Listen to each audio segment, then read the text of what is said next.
जगन्नाथ रथ यात्रा के पीछे की कहानी क्या है? क्यों होती है जगन्नाथपुरी में भगवान जगन्नाथ और उनके भाई बहन के अधूरी मूर्तियों की पूजा?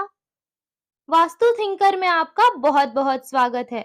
दोस्तों, यदि आप भगवान जगन्नाथ के स्वरूप से संबंधित पौराणिक कथा से परिचित नहीं हैं, तो पुरी के विश्व प्रसिद्ध जगन्नाथ रथ यात्रा के अवसर पर आज के इस वीडियो में हम आपको बताने वाले हैं जगन्नाथपुरी मंदिर में भगवान जगन्नाथ, बलराम और सुभद्रा महारानी के अधूरे मूर्तियों से जुड़ी कथा के बारे में। तो वीडियो में एंड तक जरूर बने रहें ताकि कोई भी जानकारी छूट ना सके। भगवान जगन्नाथ जी के इस स्वरूप की कथा महाभारत से संबंधित है, जो बताती है कि जगन्नाथ के स्वरूप का रहस्य क्या है। एक समय की बात है जब माता यशोदा, सुभद्रा और देवकी जी वृंदावन से द्वारका आए हुए थे। जब वे एक साथ बैठे हुए थे, तब श्री कृष्ण की रानियों ने उनसे निवेदन किया कि वे उन्हें श्री कृष्ण की बाल लीलाओं के बारे में बताएं। पहले तो उन्होंने वृंदावन की कहानियों और श्री कृष्ण की बाल लीलाओं को बताने से मना कर दिया, लेकिन काफी आग्रह करने के बाद वे तैयार हो गईं। माता देवकी ने इन लीलाओं का वर्णन करने से पहले यह शर्त रखी कि श्री कृष्ण की लीलाएं एवं वृंदावन की कथाएं कृष्ण और बलराम के कानों तक नहीं जानी चाहिए, अन्यथा उन्हें वृंदावन की याद आ जाएगी और वे यहाँ से चले जाएंगे। इस शर्त को सभी रानियों ने मान लिया और श्री कृष्ण एवं बलराम कमरे में ना पहुंचे, इसलिए सुभद्रा जी द्वार पर पहरा देने लगी कि आखिर अगर श्री कृष्ण और बलराम आ जाएंगे तो वे सबको आगाह कर देंगी। लेकिन हुआ ठीक इसके विपरीत। जब देवकी जी श्री कृष्ण की बाल लीलाएं कहने लगी, तो रानियां तो मंत्रमुग्ध हो गई, साथ ही साथ सुभद्रा महारानी भी कृष्ण की बाल लीलाओं को सुनने में इतनी मग्न हो गई कि उन्हें कृष्ण और बलराम के आने का विचार ही नहीं रहा। इस बीच श्री कृष्ण और बलराम उनके कमरे में पहुंच गए और माता देवकी से अपने बाल लीलाओं को सुनकर आनंद विभोर हो उठे। दोनों भाइयों ने जो सुना, उससे उन्हें इतना आनंद मिला कि उनके बाल सीधे खड़े हो गए, उनकी आंखें बड़ी हो गईं, उनके होठों पर बहुत बड़ा स्मित छा गया और उनका शरीर भक्ति के प्रेम भाव वाले वातावरण में पिघलने लगा।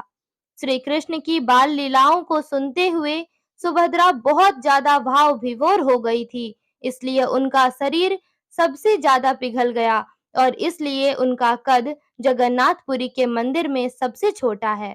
तभी वहां नारद मुनि पधारे और उन्होंने श्री कृष्ण, बलराम और सुभद्रा के इस स्वरूप को देख लिया। उनके आने से सब लोग वापस आवेश में आ गए। जैसे ही सब आवेश में आए, श्री कृष्ण, बलराम और सुभद्रा वापस से अपने पहले वाले वेश में पहुंच गए।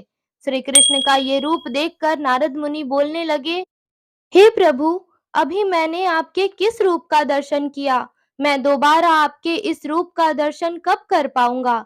आप इस रूप में अवतार कब लेंगे?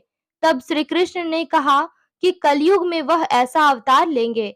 ब्रह्म पुराण के अनुसार कलयुग में मालवा के राजा इंद्रद्युम्न को स्वप्न में भगवान जगन्नाथ के दर्शन हुए थे।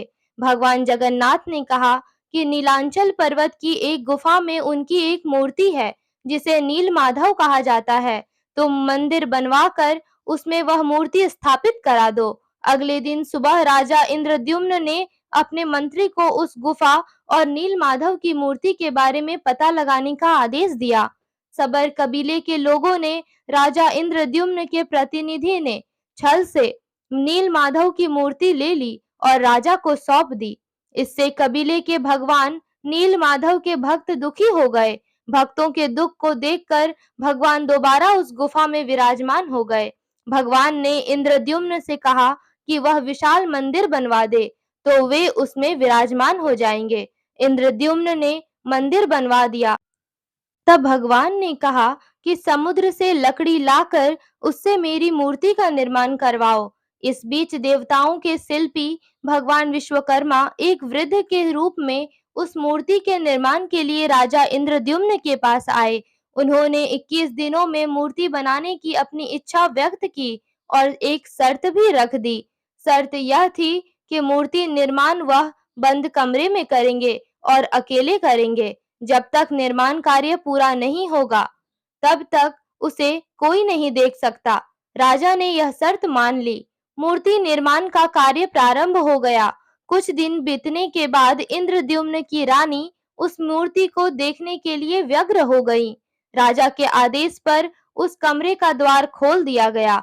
जैसे ही कमरा का द्वार खुला, वहां से विश्वकर्मा गायब हो गए और वहां पर भगवान जगन्नाथ, बलराम और सुभद्रा की अधूरी मूर्तियां पड़ी थी। राजा ने इन अधूरी मूर्तियों को ही मंदिर के अंदर स्थापित करा दिया, जिसके बाद से भगवान जगन्नाथ अपने भाई बहन के साथ उसी स्वरूप में विराजमान है। तो दोस्तों, अब तो आप समझ ही गए होंगे कि आखिर क्यों भगवान जगन्नाथ, बलराम जी और सुभद्रा महारानी के अधूरे मूर्तियों की पूजा होती है। भगवान जगन्नाथ से संबंधित यह कथा आपको कैसी लगी, हमें कमेंट बॉक्स में ज़रूर बताएं। साथ ही अपने दोस्तों और रिश्तेदारों के साथ इस वीडियो को ज़रूर शेयर करें, ताकि वे भी भगवान जगन्नाथ के इस कथा के बारे में जान सकें। अगर आप अपने व्हाट्सएप या फेसबुक पर किसी